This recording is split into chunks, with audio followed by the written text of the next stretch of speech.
Marcos 16,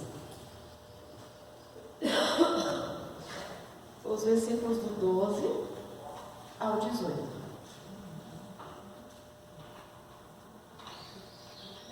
Todos se encontraram? Convido aqueles que podem se colocarem de pé em reverência ao Santo Evangelho, que eu passo a ler. Depois disso, Jesus manifestou-se em outra forma a dois deles que estavam a caminho do campo. E indo eles, o anunciaram aos demais, mas também a estes dois não deram crédito. Finalmente, Jesus apareceu aos 11, quando estavam à mesa, e censurou-lhes a incredulidade, a dureza de coração, porque não deram crédito aos que o tinham visto já ressuscitado. E disse-lhes: vão por todo o mundo e preguem o Evangelho a toda criatura. Quem crer e for batizado será salvo. Quem, porém, não crer, será condenado. Estes sinais acompanharão aqueles que creem. Em meu nome expulsarão demônios, falarão novas línguas, pegarão em serpente, e se beberem alguma coisa mortífera, não lhes fará mal. Se impuserem as mãos sobre os enfermos, eles ficarão curados. Graças te damos pela tua palavra, eterno Deus. Que ela seja luz, que nos guie ao caminho da escuridão que muitas vezes precisamos viver aqui nessa terra. Dar-nos clareza daquilo que tu queres falar, daquilo que foi dito, e que possamos sair daqui maravilhados pela tua palavra. Amém. Amém. A comunidade pode tomar seus lugares. Há muitas piadas em torno da aparição de Jesus ter sido primeiramente para as mulheres, primeiramente para as Marias. E muitas pessoas, inclusive, brincam dizendo, quer espalhar uma notícia? Então, conte para as mulheres, Eu discordo disso. E parece que Marcos também discorda disso, Porque no seu evangelho, ele relata algo diferente dos outros evangelistas. Ele diz que apesar do anjo ter ordenado que as mulheres contassem tudo o que havia visto aos discípulos e a Pedro, tremendo e assustadas, elas saíram e fugiram do sepulcro e não disseram nada a ninguém porque estavam amedrontadas. É isso que Marcos coloca. Ao invés de espalhar a boa nova da ressurreição, Marcos relata que elas se calaram de medo. Então Jesus apareceu para Maria Madalena, de quem havia expulsado 7 demônios. Ela foi e contou para os discípulos, mas eles não acreditaram no seu testemunho. Depois Jesus apareceu a outros 2 discípulos no caminho de uma vila chamada Emaús. Jesus andou com eles, comeu com eles, se deu a conhecer a eles. E eles voltaram, testemunharam aos outros que viram Jesus, que ele de fato havia ressuscitado dos mortos, mas os discípulos também não acreditaram. Na primeira carta aos Coríntios, capítulo 15, o apóstolo Paulo menciona ainda que uma manifestação de Jesus aconteceu a mais de 500 irmãos de uma só vez, e uma manifestação em particular a Pedro. Jesus fez isto porque desejava que os discípulos crescem na sua ressurreição. E repreendeu-os por não terem dado crédito aos que haviam testemunhado terem visto. Jesus queria que eles acreditassem na sua ressurreição sem ver. Eles não precisariam ter visto. E isso, meus queridos irmãos, estabelece o padrão do que vai acontecer daqui para frente. Eu e vocês não vimos. Nós não vimos o Jesus glorificado. O último que viu Jesus glorificado foi o apóstolo Paulo. Isso nós lemos semana passada, né? Está lá em 1 Coríntios 15 também. A maneira pela qual nós chegamos à fé é pelo testemunho das pessoas que viram. É pelo testemunho da palavra, pela leitura da palavra. Ali nós acreditamos no Cristo ressurreto. Deus deseja que creiamos sem termos visto. Mas isso é uma dificuldade para muitas pessoas. Vocês que estão aqui, têm facilidade em acreditar no que as pessoas dizem? Sim, depende de quem, né? E é interessante que, se nós formos ver os relatos bíblicos, as mulheres não tinham muito crédito naquela época. E talvez também tenha sido isso que as 3 primeiras Marias que viram Cristo ressuscitado não tenham testemunhado. O relato bíblico diz que elas ficaram amedrontadas, mas naquela época a mulher não tinha credibilidade nem palavra. Então, seria inútil de fato elas terem falado. E a gente percebe isso quando Jesus aparece a Maria Madalena, essa testemunha, mas eles não acreditam. Não acreditam também nos 2 discípulos que estavam andando pelo caminho de Emaús. Então depende, Marco, tu tens razão de quem conta. E muitas vezes até uma pessoa que tem muito crédito, né, conosco, a gente ainda fica assim, mas será isso mesmo? Acho que eu vou atrás para ver, né? Vou tirar minhas próprias conclusões. Mas o que é preciso para que nós sejamos convencidos por uma história? O que é preciso? São perguntas que nos fazem refletir a ressurreição de Cristo, né?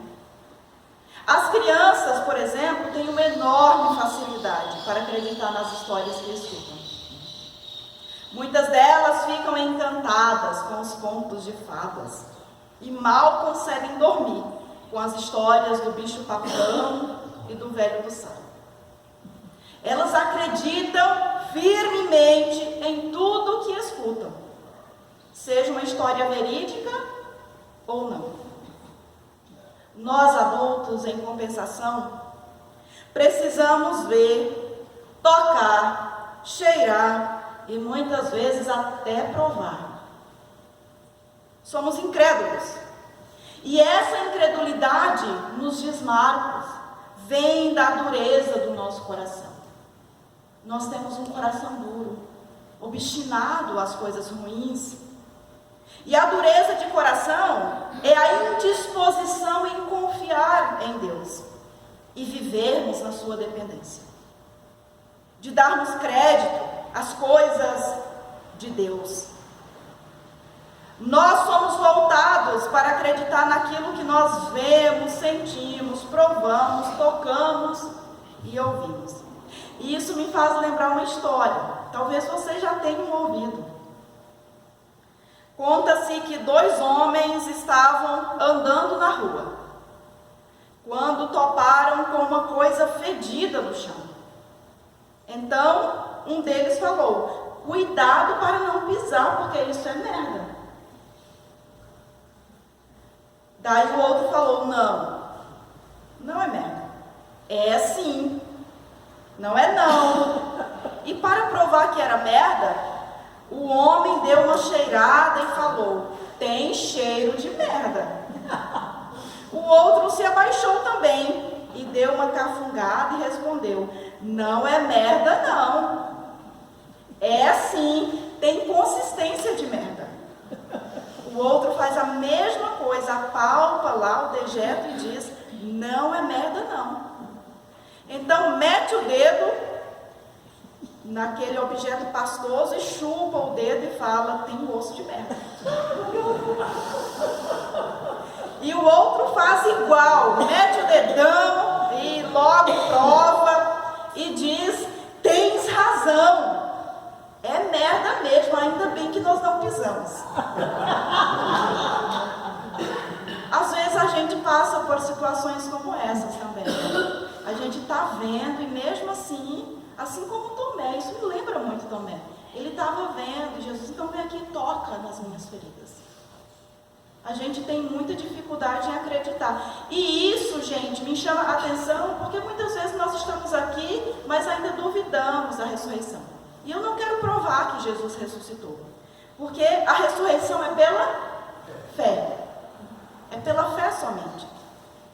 O Evangelho, ele não chega a nós pelos 5 sentidos, né? Ele chega a nós pela dimensão da fé. Deus quer que nós, ao ouvirmos a sua palavra, creiamos nela.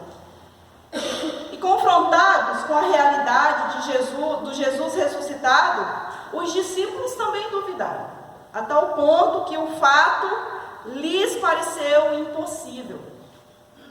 Foi preciso que Jesus aparecesse a eles e que eles mesmos tocassem no Cristo para acreditar que quem estava diante deles não era um espírito, não era um fantasma, era o Jesus ressuscitado. A aparição de Jesus aos discípulos, em particular a Tomé, nos mostra que Jesus aproveitou da falta de fé dele para confirmar o acontecimento. Ao tocar nas feridas de Jesus, Tomé se convenceu.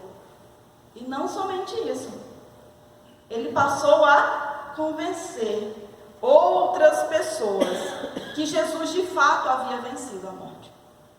E eu vou além. Eu acredito que tudo isso aconteceu porque Deus quis dessa forma. Porque Deus sabia que seria difícil, de fato, as pessoas acreditarem em algo tão grandioso. Então os discípulos precisariam saber lidar com isso. E a gente sabe lidar de forma especial quando a gente passa por alguma coisa. Quando a gente vivencia, a gente sabe lidar. Mas quando a gente só ouve falar, é mais difícil. Ou seja, os discípulos estavam diante de uma dificuldade muito grande, de algo muito grande. E eles precisavam saber lidar com isso. Precisavam saber lidar com a missão que Jesus daria para eles. E a missão de Cristo é uma missão que é estendida ainda hoje para nós. A missão dada aos discípulos, ela é uma missão nossa. Após censurar-lhes a incredulidade e a dureza de coração, o que Jesus diz para eles? Vão pelo mundo todo, e pregue o Evangelho a todas as pessoas. Quem crer e for batizado será salvo, mas quem não crer será condenado. Jesus, meus queridos irmãos, ele censura ainda hoje a incredulidade que há em nós. Censura as nossas dúvidas, desconfianças, desobediência à sua palavra. A última ordem dele para nós, seus discípulos, é clara. Devemos dar continuidade à missão que ele iniciou. E essa passagem define bem o que é a igreja, define bem o que é a missão de Deus. Jesus confiou algo tão importante a pessoas que vacilaram com ele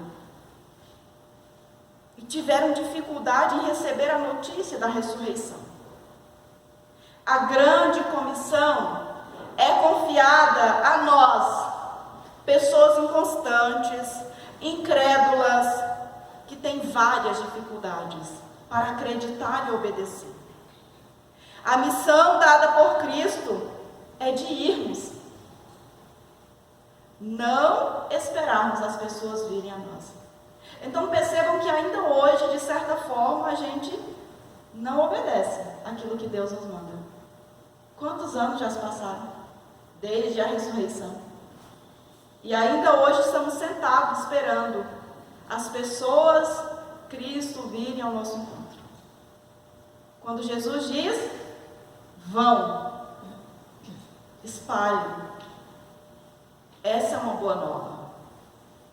Espalhem para que mais pessoas creiam, para que mais pessoas acreditem.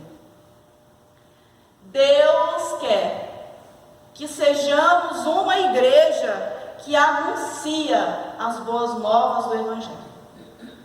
Vocês conseguem lembrar qual foi a última vez que vocês anunciaram o Evangelho de Jesus? Às vezes, a gente acaba no patamar de espera, de incredulidade, de dúvida, de cansaço. E não obedecemos ao Deus que nos manda ir. Deus continua agindo, com o intuito de nos encorajar a testemunhar da ressurreição. E Ele faz isso por meio da resposta às orações, por meio das curas, dos livramentos, por meio da presença do Espírito Santo conosco. Os sinais da ação de Deus estão presentes, eles são visíveis. Mas nós precisamos ter fé para acreditar nisso. Para acreditar que é Deus e não o acaso. Para acreditar que é Deus e não o irmão que tem uma oração poderosa. Para acreditar que toda a ação sublime e gloriosa vem do próprio Deus. Não da forma como temos visto muitas vezes. Esses abusos que vêm sendo feitos com relação a milagres. Que acabam virando um fim em si mesmo, e não em Deus. Reunião para a cura de doentes, reunião da unção poderosa, reunião da prosperidade. Eu acho que vocês já ouviram alguma coisa parecida. Não é disso que Jesus fala. Os sinais não são nossos. Os sinais são a ação de Deus e acontecem a hora que Deus quiser, no momento que Ele quiser. Que diante de tantas falsas doutrinas, nós sejamos aquelas pessoas que vivem e levam a sério a palavra do nosso Senhor. Testemunhemos a sua ressurreição ao mundo. Ele venceu a morte. Levemos essa boa nova por onde passarmos, seja em palavras, seja em gestos ou em ações. Muitas vezes eu acredito que é a Madre Teresa de Calcutá que fala, não precisamos falar, não é Francisco de Assis, é um deles. Não, Agostinho não é. E eu acho que não é Francisco de Assis, é um outro também. Não precisamos falar muitas vezes. As nossas ações, elas falam por si só. Quantas pessoas nós ouvimos falando, eu sou cristão, mas a gente olha e diz, não parece. E outros que dizem assim, eu sou ateu, mas age tal qual um cristão. Então, que nós possamos testemunhar da ressurreição desse Jesus, não somente de palavras, mas por meio das nossas ações, dos nossos pensamentos, das atitudes. O nosso Jesus, Ele morreu, Ele ressuscitou por algo muito maior. E o desejo dEle, e a missão dEle para nós, é do ide, vamos. E como eu sempre digo aqui, comecemos por nossas casas. Nem precisamos ir tão longe. Pela vizinhança. Comecemos por aquelas pessoas que nós temos contato no nosso trabalho, no dia a dia. Jesus é maravilhoso.